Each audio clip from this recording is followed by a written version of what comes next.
Bitcoin and major cryptocurrencies have surged following Donald Trump's announcement of a US-focused crypto reserve. Here's how things are looking at the moment. The price of Bitcoin approaching $90,000, while Ripple's XRP, Solana and also Cardano saw rises between 20 and 50%. The news arrives just before this upcoming crypto summit at the White House. It's at the White House, where details on the reserve are expected to be clarified. Analysts are eager to learn more about how the reserve might be managed and its potential implications for the crypto market.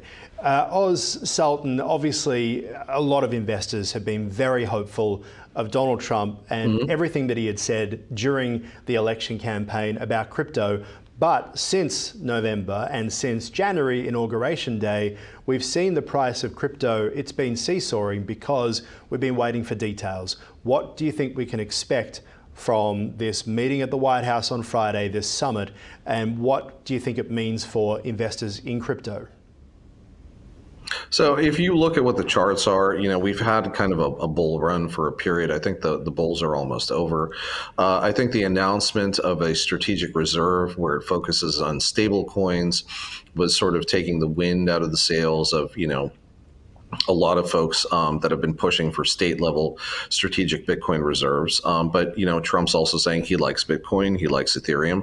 So we're probably going to look at a breadbasket for what the reserve becomes. I think the outcome of what will happen at the summit is sort of twofold. Number one, we're going to see kind of the guidelines of where this administration is going to go with regulation, which looks to be something more sensible than what we had under Gensler, more opening the markets, more standardizing things so people can get more involved. And at the same token, I think we're going to have more engagement with government and exchanges to set a regulatory framework that's really going to set the stage for how crypto operates in the next 5 to 10 years. What are the main concerns for investors at the moment? So there's a lot of FUD, fear, uncertainty, and death around the price of Bitcoin having dipped below $90,000 again. And at the same point in time, there's a lot of FUD around the alts.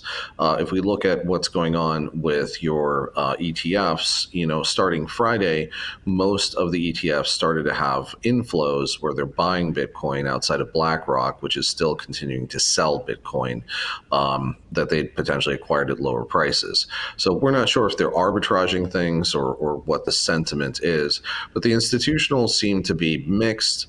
The market seems to still be a little bit of skittish, and you're not getting those magic candles on your charts just yet that are saying, hey, we're going to have a big breakout moment. So I think it is still going to be a bit of uncertainty, but I think the Friday conference is going to kind of set the guidelines for where we go, bull or bear, Monday forward. And what about the Fed Reserve in all of this? Because a lot of crypto enthusiasts and investors are constantly hitting out at the reserve banks around the world saying they are trying to protect their world.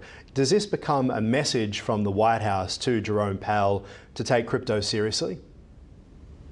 Well, I think the message came a couple of weeks ago when we clarified again, very much like the CFTC's ruling in 2017 that banks can custody crypto.